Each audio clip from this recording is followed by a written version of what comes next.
First year students, I am Pratibha, Assistant Professor, Department of Business Administration, Joseph Arts and Science College. Today, the concept we're going to see functions of management from the subject principles of management. So, we have already seen the levels of management from the last classes. So இந்த கான்செப்டில் வந்து functions of management பார்க்க போகிறோம். Here the functions அப்படின்றது செயல்பாடுகள் அப்படின்னு சொல்லுவாங்க. Management உள்ளே நடக்கக்கூடிய செயல்பாடுகளை தான் வந்து இங்கே ஃபங்க்ஷன்ஸ் அப்படின்னு சொல்லுவாங்க. Here the function is applicable for low level, middle level and top level management. Especially the top level management, they may going to handle the basic function to control the employee as well as lead the employee through these functions, right? So இந்த செயல்பாடுகள் வந்து எதன் மூலமாக நடக்குது, எப்படி நடக்குது அப்படின்னு வந்து பார்த்தீங்கன்னா, மேனேஜ்மெண்ட்டில் சில எக்ஸ்பர்ட்ஸ் இந்த ஃபீல்ட் ஆஃப் மேனேஜ்மெண்ட்டில் ஒரு பேசிக்கான ஒரு 5 ஃபண்டமெண்டல் ஃபங்க்ஷன் வச்சுருக்காங்க. இந்த ஃபங்க்ஷன் தான் நம்ம எல்லா மெத்தட்ஸ்லையும் ஃபாலோ பண்ணிக்கிட்டு வரோம். Those are all planning, organising, staffing, directing and controlling அப்படின்னு சொல்லுவாங்க. ஒரு விஷயத்த ஒரு குரூப் ஆஃப் பீப்புளை வந்து நம்ம அவங்கள வந்து அட்மினிஸ்ட்ரேட் பண்ணணும், ஒரு மேலாண்மை இடத்துல இருக்கணும் அப்படின்னா, அதை ஒருத்தவங்கள வேலை செய்ய வைக்கிறதுக்கு எந்த மாதிரி டெக்னிக்ஸ் யூஸ் பண்ணணும், எந்த மாதிரி மெத்தட்ஸ் யூஸ் பண்ணணும், ஒர்க்கை ஸ்டார்ட் பண்ணுறதுக்கு உங்களுக்கு எந்த மாதிரி ஐடியாலஜி தேவை, பீப்புளை என்ன பண்ணணும், பீப்புளை எப்படி ஹேண்டில் பண்ணணும் அப்படின்றத சொல்கிறது தான் இந்த பேசிக் ஃபங்க்ஷன்ஸ். எப்படிலாம் வந்து இது செயல்படுத்த போகிறாங்க அப்படின்றது தான் நம்ம ஒன் பை ஒன்னாக பார்க்க போகிறோம். Here we going to see the first one, planning.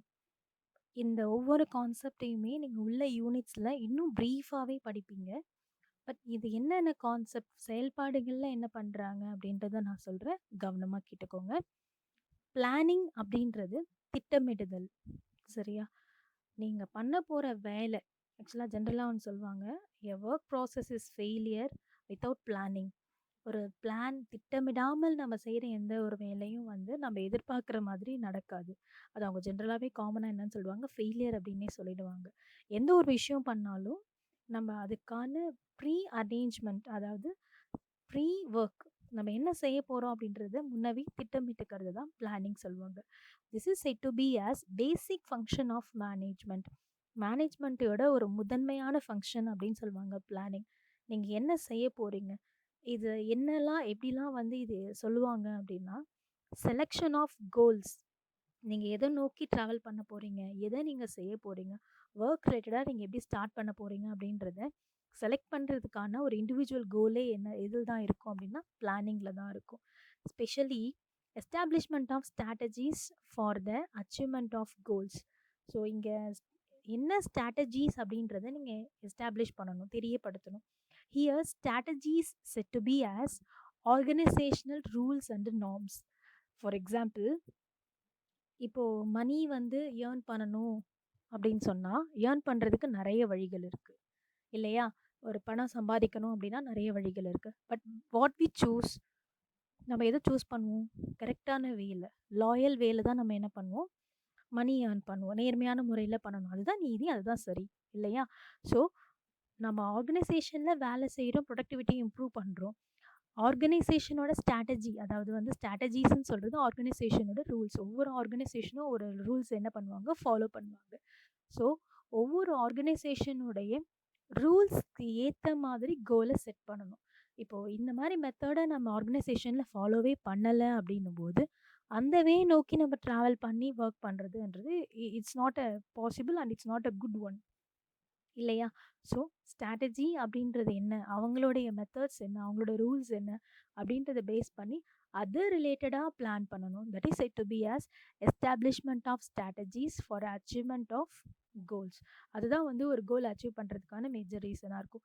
And selecting your goals, the manager should consider the feasibility. எந்த கோல் அப்படின்றத ஃபஸ்ட்டு கரெக்டாக நிர்ணயிச்சுக்கணும். இந்த குறிக்கோளை நோக்கி தான் நீங்கள் பண்ண போகிறீங்க, இந்த மெத்தடில் தான் நீங்கள் பண்ண போகிறீங்க அப்படின்றத நிர்ணயிச்சுக்கிட்டு அதை வந்து மேனேஜர் என்ன பண்ணுவாங்கன்னா செயலாக்கப்படுத்துறதுக்கு முயற்சி பண்ணுவாங்க. That is set to be as feasibility. So the very first method of function is set to be as planning. நீங்க பண்ணக்கூடிய ஒரு வேலைய முன்னவே என்ன பண்றது? திட்டமிட்டுதல். அதுதான் வந்து பிளானிங் அப்படின்னு சொல்லுவாங்க. ஸோ பிளானிங் உங்களுக்கு புரிஞ்சிருக்கும்னு நினைக்கிறேன். Number 2 we going to see organising. ஆர்கனைசிங்னா என்ன? உங்களுக்கு ஆர்கனைசிங் பத்தி ஏதாவது தெரியுமா? அந்த வேர்ட் ஏதாவது கேள்விப்பட்டிருக்கீங்களா? நீங்க யூசுவலா ஜென்ரலா கேட்டிருப்பீங்க. இந்த டிவில அதில பார்த்துருப்பீங்க. ஒரு ஃபங்ஷன் ஆர்கனைஸ் பண்றது அப்படின்னு சொல்லுவாங்க இல்லையா? இங்க ஆர்கனைசிங் அப்படின்றது ஒருங்கிணைக்கிறது. திட்டமிட்டு ஒருங்கிணைத்து செயல்படுறது தான் வந்து ஆர்கனைசிங் சொல்லுவாங்க. சரி மேம், இது ஏன் ஆர்கனைசேஷனுக்கு அப்படின்னு வந்து பார்த்தீங்கன்னா, அங்க இருக்கக்கூடிய people towards work, towards completion of task, towards completion of organisation goals அதை நோக்கி அவங்கள கைடப் பண்றதுக்கு. ரைட்? இப்போ ஆர்கனைசிங்க்கு என்ன சொல்றாங்க அப்படின்னா, organising is deciding what job need to be done. அதாவது ஒருங்கிணைக்கிறது அப்படின்றது என்னன்னா, என்ன வேலை செய்யணும் அப்படின்றத தீர்மானிக்கிறது. சரிங்களா?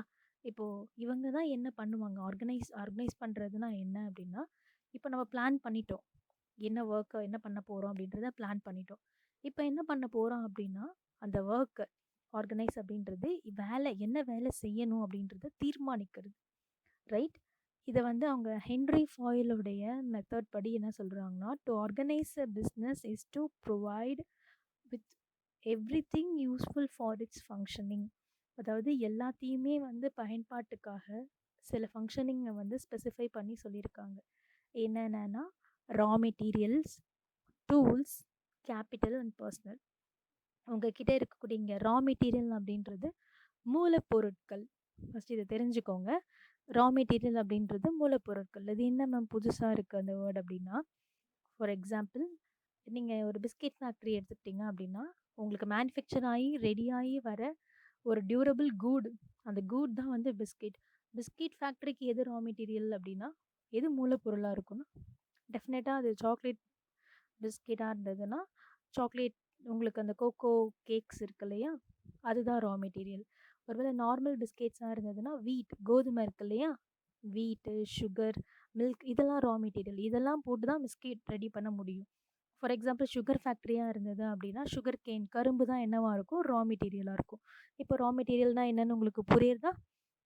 ரா மெட்டீரியல் அந்த மூலப்பொருட்கள், அங்கே இருக்கக்கூடிய டூல்ஸ் எதை வச்சு நம்ம வேலை பண்ண போகிறோம், machineries, capital the first time of investment and personnel people. இதை வந்து என்ன பண்ணணும் அப்படின்னா, எப்படி வேலை பண்ணுறது, எப்படி அந்த வேலையை கம்ப்ளீட் பண்ணுறது, எப்படி அந்த வேலையை செஞ்சு முடிக்கிறது அப்படின்றத இந்த கொண்டு பிளான் பண்ணணும். அதாவது இதில் கொண்டு நம்ம என்ன பண்ணணும், ஆர்கனைஸ் பண்ணணும். இந்த டேயில் ஸ்டார்ட் பண்ணுறோம், இந்த மிஷினரிஸ் நம்ம யூஸ் பண்ணுறோம், இந்த எக்யூப்மெண்ட்ஸ் அண்ட் டூல்ஸ் யூஸ் பண்ணுறோம், அதுக்கு நம்ம இவ்வளோ இன்வெஸ்ட் பண்ணுறோம், இந்தந்த பீப்புள் ஒர்க் பண்ணுறாங்க. We going to organising like this, right? So specially organising involves இதை எப்படி பண்ணுவாங்க அப்படின்னா, எப்படி மேம் இதை செய்வாங்க அப்படின்னா, identification and classification of activities. First வந்து ஐடென்டிஃபை பண்ணணும், இந்த ஒர்க் வந்து யார் யாரெல்லாம் பண்ண போகிறாங்க. நெக்ஸ்ட் வந்து கிளாஸிஃபைனா வகைப்படுத்துறது, பிரிக்கிறோம். இந்த ஒர்க்கை இவங்க பண்ணுவாங்க, இதை அவங்க பண்ணுவாங்க அப்படின்னு சொல்லி வகைப்படுத்திக்கிறோம். அந்த ஒர்க்கை வந்து கிளாஸிஃபை பண்ணிக்கணும், அந்த டாஸ்க்கை. நெக்ஸ்ட் ஒன் என்ன பண்ணணும்னா, assignment of task and duties. அவங்களுக்குன்னு ஒரு டாஸ்க் கொடுத்துடணும். இன்னைக்கு இந்த வீக்கில் நீங்கள் எனக்கு இதை ரெடி பண்ணி கொடுத்துடணும் ஒரு டீமுக்கு. நெக்ஸ்ட் ஒன் அவங்களுக்கு டியூட்டிஸ் அப்படின்னா வேலை. டாஸ்க் கொடுக்குறவங்களுக்கு நீங்கள் டாஸ்க் கொடுத்துருவீங்க. டியூட்டிஸ்ன்றது மற்றவங்களுக்கு என்ன ஒர்க்கோ அதை கொடுத்துடணும். அவங்களுடைய வேலைகளை அவங்களுக்கு அசைன்மெண்ட் பண்ணிடணும். சரியா? இங்கே அசைன்மெண்ட் அப்படின்றது வேலை தான். சரியா? And next one delegation of authority and responsibility. Here delegation of authority அப்படின்னா என்னென்னா, அதிகாரத்தின் பேரில் குழு அப்படின்னு சொல்லுவாங்க. இது உங்களுக்கு கொஞ்சம் புதுசாக தான் இருக்கும். அதிகாரத்தின் பேரில் குழு அப்படின்னா என்னென்னா, ஃபார் எக்ஸாம்பிள் மேனேஜ்மெண்ட் வந்து டாப் லெவலில் இருக்காங்க இல்லையா, அவங்க என்ன பண்ணுவாங்க அப்படின்னா, அவங்க மேனேஜருக்கு வந்து ஒரு அத்தாரிட்டி கொடுப்பாங்க. அத்தாரிட்டினா அதிகாரம் கொடுப்பாங்க இல்லையா, அவங்க கொடுக்குற அத்தாரிட்டி இந்த ஒர்க்கை முடிக்கணும்னு சொல்லிட்டு. ஸோ மேனேஜர் வந்து ஒரு டாஸ்க்கை சீக்கிரமாக முடிக்கிறதுக்கு அங்கே இருக்கக்கூடிய ஒரு எம்ப்ளாயீஸ்க்கு ஒரு அத்தாரிட்டி கொடுப்பாங்க. ஸோ அந்த அந்த எம்ப்ளாயிக்கு எப்படி அந்த அதிகாரம் வரும் அப்படின்னா, மேனேஜர் கொடுத்ததுனால. ஸோ டெலிகேஷன் ஆஃப் அத்தாரிட்டி, அதாவது ஆணை பேரில் இல்லை அதிகாரத்தின் பேரில் வந்து உங்களுக்கு வந்து அங்கீகாரம் குடுக்கறது. இப்போ அவர் வந்து யாராவது ஒரு அன்னோன் பெர்சனா வந்து கொஸ்டின் கேட்டாருன்னா, நீங்க அக்செப்ட் பண்ணிப்பீங்களா? பண்ண மாட்டீங்க. இப்போ ஆர்கனைசேஷன்லயே இருக்கிறவங்க வந்து கொஸ்டின் கேட்டாங்கன்னா, கண்டிப்பா உங்களால என்ன பண்ண முடியும்? அக்செப்ட் பண்ண முடியும். அப்படி சொல்றது தான் என்னன்னா, delegation of authority. So delegation of அத்தாரிட்டினா என்னன்னு புரியுதுல? அதிகாரத்தின் பெயரில் குழு.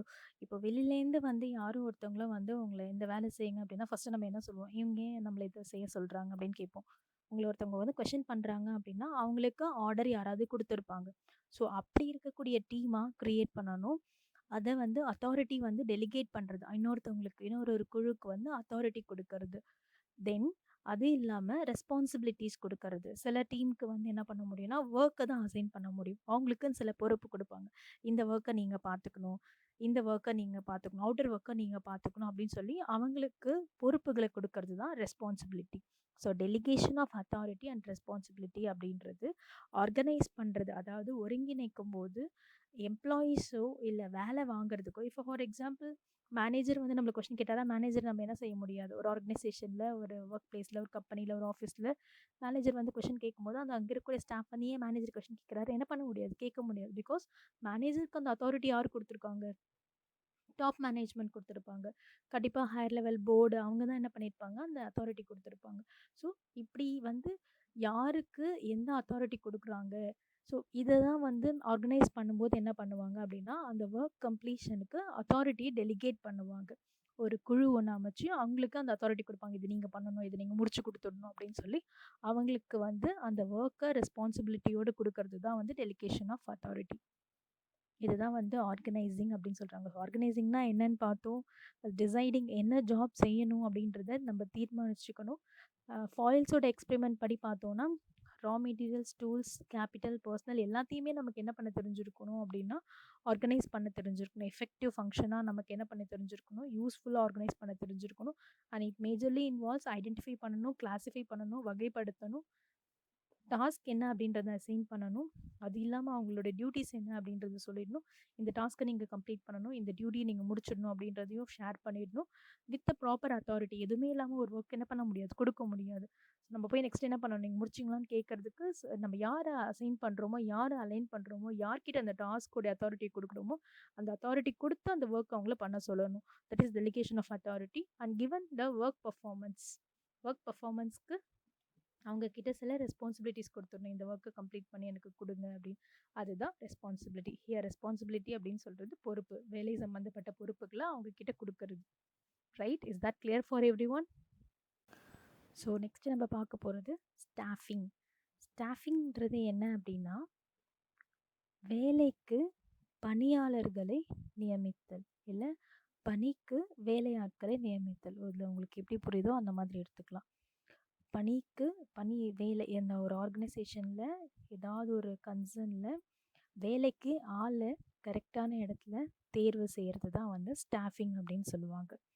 ஸோ இங்க வந்து கூட்ஸ் அண்ட் வந்து ஓடோனலுடைய ஸ்டேட்மெண்ட் என்ன அப்படின்னா, மேனேஜரல் ஃபங்க்ஷனில் இருக்கக்கூடிய ஸ்டாஃபிங் அப்படின்றது managing organisation structure through and effective selection. Organisation ஸ்ட்ரக்சரை வந்து கரெக்டாக மேனேஜ் பண்ணுறதுக்கு ஒரு effective selection, appraisal and development ஒரு பர்சனுக்கு இருந்தாலே ஸோ நல்லா பண்ண முடியும் அப்படின்ற மாதிரி சொல்லியிருக்காங்க. Let's we come for staffing. ஸ்டாஃபிங்கில் என்னெல்லாம் இருக்கும் அப்படின்னா, selection, recruitment and placement in a position. முதல்ல இந்த ரெக்ரூட்மெண்ட்னா என்னென்னா ஆள் சேர்க்கறது. ஒரு கம்பெனியில் வந்து நிறைய டைப் ஆஃப் வேகன்சிஸ் இருக்கும். இப்போது ப்ரொடக்ஷன் யூனிட்லாம் ஸ்டார்ட் ஆகிடுச்சு அப்படின்னா குவாலிஃபிகேஷன்லாம் நமக்கு தேவையில்லை. அந்த மிஷின் ஆப்ரேட்டர் பண்ணுறதுக்கு, சின்ன சின்ன வேலைங்களை செய்கிறதுக்கு வந்து நமக்கு பெரிய குவாலிஃபிகேஷன்லாம் ஆட்கள் தேவையில்லை. அவங்கள நம்ம எப்படி எடுக்கலாம் அப்படின்னா, ஸோ பேசிக்காக வேலைக்கு வர்றதுக்கு தயாராக இருக்க யாரை வேணால் எடுக்கலாம். அந்தந்த டேக்கான பே வந்து அவங்களுக்கு கொடுத்துருவாங்க. ஸோ அதுக்கு வேலைக்கு வர்றதுக்கு அவங்க வந்து ரெடியாக இருக்கணும். கரெக்டான ஆளை தேர்வு செய்கிறது அதுதான் ரெக்ரூட்மெண்ட். அதுக்கப்புறம் அதுலேருந்து ஒரு 10 பேர் வராங்கன்னா அதில் வேலைக்கு தகுதியானவங்களை செலக்ட் பண்ணுறது தான் செலெக்ஷன். அதுக்கப்புறம் எந்த ஜாபில் அவங்கள ப்ளேஸ் பண்ணணும், மிஷின் ஆப்ரேட்டராக பண்ணுறதா இல்லை சும்மா ஜென்ரல் ஒர்க் மட்டும் எடுத்துக்கிறதா அப்படின்னு அதில் பார்த்துட்டு அவங்கள பணியில் நியமிக்கிறது தான் பிளேஸ்மெண்ட். சரி, ஓகே, ப்ளேஸ் பண்ணியாச்சு, எம்ப்ளாயியை வந்து வேலையில் சேர்த்தாச்சு. அதுக்கப்புறம் அவங்களுக்கு என்ன ஒர்க் அப்படின்னு வந்து பார்த்தீங்கன்னா, எம்ப்ளாயி வந்து நல்லா ஒர்க் பண்ணிகிட்டு இருப்பாங்க. சில விஷயம் அவங்களுக்கு தெரியாமல் இருக்கும். மேபி அந்த கம்பெனியில் வந்து புது மிஷின்ஸ் வந்திருக்கலாம், இல்லை வந்து ஏதாவது ஒரு விஷயம் அவங்களுக்கு தெரியாமல் இருக்கும். அப்போ எம்ப்ளாயிக்கு வந்து அந்த ஒர்க் ரிலேட்டடான நாலேஜை டெவலப் பண்ணிக்கிறதுக்கு ட்ரைனிங் கொடுத்து அவங்கள டெவலப் பண்ணுறது. அதுதான் வந்து training and development. Next one remuneration அப்படின்றது அதுக்கேற்ற சரியான ஊதியத்தை அவங்களுக்கு கொடுக்கறது, பே பண்ணுறது. நெக்ஸ்ட் ஒன் அவங்களுக்கு பெர்ஃபார்மன்ஸ் அப்ரைசல். இந்த வேர்டு ஏதாவது கேள்விப்பட்டிருக்கீங்களா? அதாவது தெரியுமா? பெர்ஃபார்மன்ஸ் அப்ரைசல் என்னென்னா அவங்களுக்கு பதவி உயர்வு கொடுக்கறது. அவங்க நல்லா பண்ணாங்க, நல்லா வேலை செஞ்சாங்க அப்படின்னா அவங்க இப்போ இருக்கிற பதவியிலேருந்து அடுத்த நிலைக்கு அவங்களுக்கு அவங்களுடைய வேலை திறனை அறிஞ்சு அதுக்கேற்ற மாதிரி பதவி உயர்வு கொடுக்கறது தான் performance appraisal. Next one promotion and transfers. நல்லா ஒர்க் பண்ணுறாங்க, இந்த இடத்துல பண்ணிட்டாங்க, வேறு ஒரு பிரான்ச்லேயும் இவங்களோட சர்வீஸ் எனக்கு தேவைப்படுது அப்படின்னா அந்த கம்பெனி என்ன பண்ணுவாங்கன்னா பதவி உயர்வு கொடுத்து அவங்களுக்கு என்ன பண்ணுவாங்க, ட்ரான்ஸ்ஃபர்ஸும் கொடுப்பாங்க. அதுதான் என்னென்னா ப்ரமோஷன்ஸ் அண்ட் ட்ரான்ஸ்ஃபர்ஸ். பர்ஃபார்மன்ஸ் வந்து அப்ரைஸ் பண்ணுறது, அவங்களுக்கு வந்து அவார்ட்ஸ் அண்ட் ரிவார்ட்ஸ் கொடுக்கறது, இது எல்லாமே யார் பண்ணுவாங்க அப்படின்னா இந்த ஸ்டாஃபிங் அப்படின்ற டிபார்ட்மெண்ட்டில் தான் பண்ணுவாங்க. Many concerns they are all doing this staffing through human resources management. நிறைய கன்சர்ன்ஸில் வந்து இந்த ஸ்டாஃபிங் அப்படின்ற ஒரு மேஜர் மேனேஜிங் ரோலை வந்து ஹெச்ஆர் தான் பண்ணிகிட்ருப்பாங்க. ஸோ நீங்கள் கேள்விப்பட்டிருப்பீங்கன்னு நினைக்கிறேன், ஃபைனல் ஜோனில் நீங்கள் இன்டர்வியூ போனீங்கன்னா ஹெச்ஆர் தான் என்ன பண்ணுவாங்க, ஃபைனலைஸ் பண்ணுவாங்க. இது வந்து இந்த ஒர்க் எல்லாத்தையுமே ஒரு ஆர்கனைசேஷனில் பண்ணுறது தான் வந்து என்னன்னு சொல்கிறாங்க அப்படின்னா ஸ்டாஃபிங் அப்படின்னு சொல்கிறாங்க. Here we going to see the fourth function is directing. டைரக்டிங்னா என்ன? டைரக்டிங் பற்றி உங்களுக்கு என்ன தெரியும்?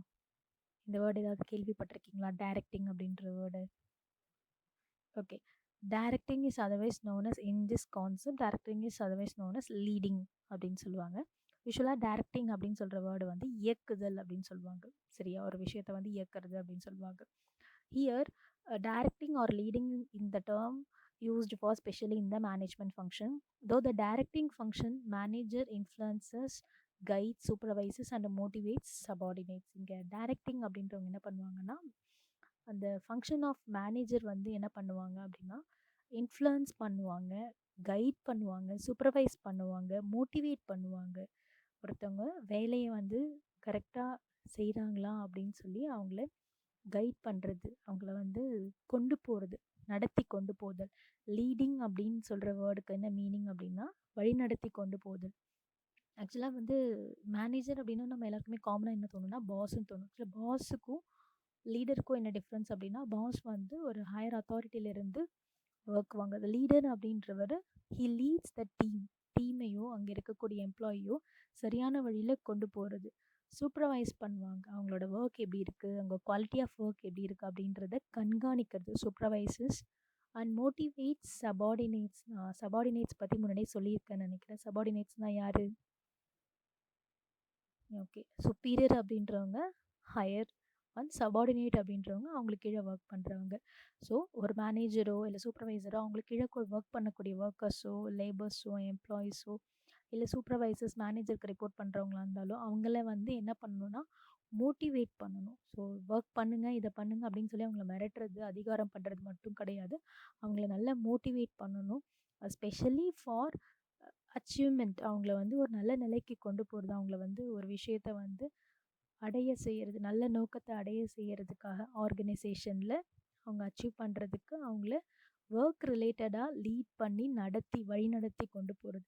இதெல்லாம் மேஜராக எதுக்காக பண்ணுறாங்கன்னா ஃபார் அச்சீவிங் ஆர்கனைசேஷன் கோல்ஸ். எந்த ஒரு தனிப்பட்ட மனுஷனும் ஒருத்தவங்களை நடத்தி கொண்டு போகிறது வந்து அதிகாரத்தின் பேரில் அல்ல, ஸ்பெஷலி ஃபார் அச்சீவிங் ஆர்கனைசேஷன் கோல். அந்த கம்பெனியோ அந்த ஃபேக்ட்ரியோ அந்த ஆஃபீஸோ அவங்களோட நோக்கத்தை நிறைவேற்றுறதுக்காக கொண்டு போகிறது. இதெல்லாம் இன்வால்வ் ஆகும் இந்த டைரக்ஷனில் வந்து பார்த்திங்கன்னா supervision.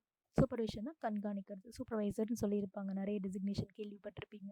And motivate the employee. கண்டிப்பாக எம்ப்ளாயி மோட்டிவேட் பண்ண தான் அவங்க என்ன பண்ணுவாங்க, ஒர்க் பண்ணுவாங்க. Maintaining a good leadership among the employees. சுற்றி இருக்கக்கூடிய எம்ப்ளாயீஸ்க்கு நடுவில் கரெக்டாக என்ன பண்ண தெரிஞ்சிருக்கணும்னா லீடர்ஷிப் பண்ண தெரிஞ்சிருக்கணும். லீடர்ஷிப் வந்து ஒரு கரெக்டான லீடர்ஷிப் தான் வந்து டீமில் இருக்கக்கூடிய எம்ப்ளாயீஸ் போட்டியோ ஒர்க் பண்ணுறதுக்கு ஹெல்ப் பண்ணும். And final one is making good communication. ஒரு விஷயம் எம்ப்ளாயி வந்து எனக்கு தெரியல, கீழே ஒர்க் பண்ணுறவங்க அப்படியா எனக்கு தெரியலையே அப்படின்னு சொல்லக்கூடாது. சொல்ல வர விஷயத்த காமனாக யூனிக்காக செயின் ஆஃப் கமெண்ட், ஸ்கேலர் கமெண்ட்லாம் நம்ம பார்த்துருக்கோம். அந்த மாதிரி எல்லாருக்கும் போய் சேரும்படியான தகவலை தெரிவிக்கிறது தான் இங்கே communication. This is said to be as directing. The final function of management is said to be as controlling. So கண்ட்ரோலிங்னா யார் மேம் எம்ப்ளாயீஸை வந்து கண்ட்ரோல் பண்ணணுமா? ஏன் அவங்களுக்கு வந்து ஒர்க் பற்றி தெரியாதா? இல்லை கண்ட்ரோல் பண்ணுற அளவுக்கு அவங்கலாம் வந்து தெரியாமல் ஒர்க் பண்ணுறாங்களா? Not like that. Controlling is a activity which is majorly used for taking corrective actions. அது சரியான ஆக்ஷனை தேர்வு செய்யுது. எந்த அளவுக்கு வந்து ஒரு இடத்துல ஒரு கம்பெனியில் ஒரு கன்சர்னில் வந்து வேலை செய்யணும் அப்படின்னு பிளான் பண்ணுறாங்களோ, வேலையை கரெக்டாக செய்யணும்னு பிளான் பண்ணுறாங்களோ, அதே ஈக்குவலுக்கு வேலையை தவறாக செஞ்சிடக்கூடாது அப்படின்றதுலையும் என்ன பண்ணுவாங்க, கான்சென்ட்ரேட் பண்ணுவாங்க. Majorly controlling is used to taking corrective actions. ஒரு கரெக்டான ஆக்ஷனை எடுக்கிறதுக்கு, நம்ம வேலை செய்யணும், வேலை செய்கிற நேரத்தில் கண்டிப்பாக வேலை செய்யணும் அப்படின்றத செக் பண்ணுறதுக்கு, அவங்களோட செயல்திறனை கணக்கிடுறதுக்கு, மெஷர்மெண்ட் ஆஃப் பர்ஃபார்மன்ஸ், அவங்க எப்படி வேலை செய்கிறாங்க அப்படின்றத அனலைஸ் பண்ணுறதுக்கு. ஸோ வேலை செய்கிற நேரத்தில் கண்டிப்பாக வேலை செய்யணும், அப்போ ஐடியலாக இருக்கக்கூடாது. இதெல்லாம் வந்து கண்ட்ரோலிங் டெக்னிக்ஸ் மூலமாக தான் நம்ம என்ன பண்ண முடியும், ஒவ்வொருத்தர்கிட்டையும் அப்ரோச் பண்ண முடியும். So controlling is a measurement and correction of the subordinate performance. கீழே இருக்கக்கூடிய ஒர்க்கர்ஸோடைய பர்ஃபார்மன்ஸு கரெக்ஷன்ஸ் அந்த அவங்களுடைய வேலை திறனை கண்டுபிடிக்கிறதுக்காக அது யூஸ் பண்ணுறது. எதெல்லாம் பண்ணுவாங்க அப்படின்னா, பர்ஃபார்மன்ஸோடைய ஸ்டாண்டர்ட்ஸ், அவங்களுடைய தரம் எந்த அளவுக்கு இருக்குது, செயல்திறனோட தரம் எந்த அளவுக்கு இருக்குது அப்படின்னு செக் பண்ணுவாங்க. மேஜராக வந்து கரெக்டிவ் ஆக்ஷன்ஸ், ஏதாவது தப்பாக ஆகிடுச்சு அப்படின்னா அது கரெக்டாக பண்ணுவாங்க. ஏன்னா ஒரு ஃபேக்ட்ரி இண்டஸ்ட்ரியெலாம் பொறுத்த வரைக்கும் ஒர்க் ஏதாவது ஒரு சின்ன மிஸ்டேக்னு ஆயிடுச்சுன்னா அது அவங்கள மட்டும் இல்லை, சுற்றி இருக்கிற என்விரான்மெண்ட்டையும் பெருசாக பாதிக்கும். அங்கே பெரிய பெரிய பிளான்ஸ் அண்ட் மிஷினரிஸ்லாம் இருக்கும். அந்த ஒரு சின்ன பாதிப்பு வந்து which make a major effect in financially as well as எல்லா விதத்துலேயும் ஹெல்த் வைஸ் அந்த பெரிய பெரிய இன்ஜூரிஸ் கூட ஏற்படுறதுக்கு சான்சஸ் இருக்குது. So taking corrective actions and measuring the standards is very important in one of the major function in controlling. So if you're having any doubts among all of these functions of management, ask me. Thank you.